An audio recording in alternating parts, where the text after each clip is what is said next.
एक साधक द्वारा पूछा गया प्रश्न कि मन इतना अशांत क्यों है।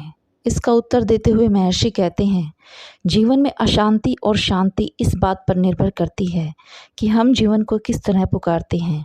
जीवन एक अभिप्सा है, एक आकांक्षा है, लेकिन आकांक्षा नरक की भी हो सकती है और स्वर्ग की भी। पुकार अंधकार की भी हो सकती है और प्रकाश की भी। हम जानते हों या ना जानते हों, अगर हमने गलत को चाहा होगा तो निरंतर अशांत होते चले जाएंगे। अर्थात जिस प्रकार की चाहत हमने जीवन में रखी होगी, वैसी ही शांति या अशांति हमारे जीवन का पीछा करेगी। कोई अगर यह समझता हो कि मैं इसलिए अशांत हूँ क्योंकि मेरे पास धन नहीं है, तो वह भ्रम में है। धन अगर उसे मिल भी जाएगा तो भी अशांति कायम रहेगी। अगर कोई समझता हो कि मकान मिल जाए तो शांति मिल जाएगी, तो ये भी उसका भ्रम ही होगा।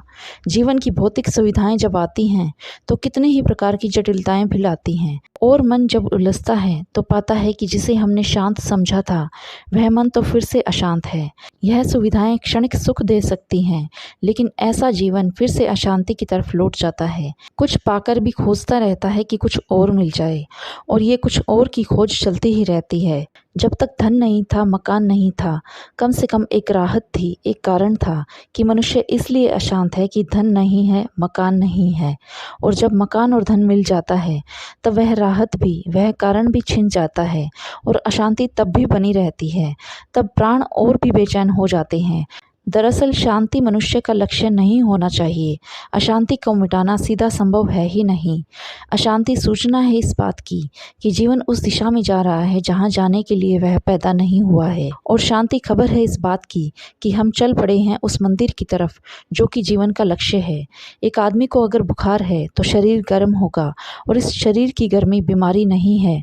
वह तो केवल खबर है इस बात की कि शरीर के भीतर कोई बीमारी है। और अगर शरीर पर गर्मी मालूम नहीं होती तो खबर मिलती है कि शरीर के भीतर सब स्वस्थ है।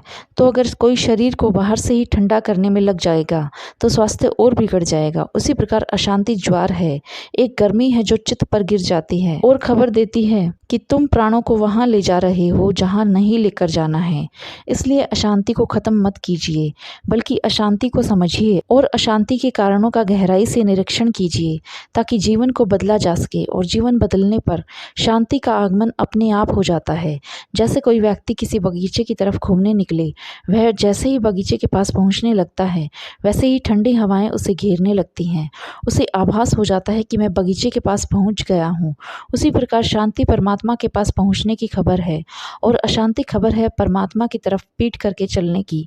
इसीलिए जीवन अगर अशांत है तो उसके कारणों को जानिए, ताकि जीवन दिशा बदलकर जीवन के, परमात्मा के, आनंद के उस बगीचे की तरफ आकर्षित होने लगे।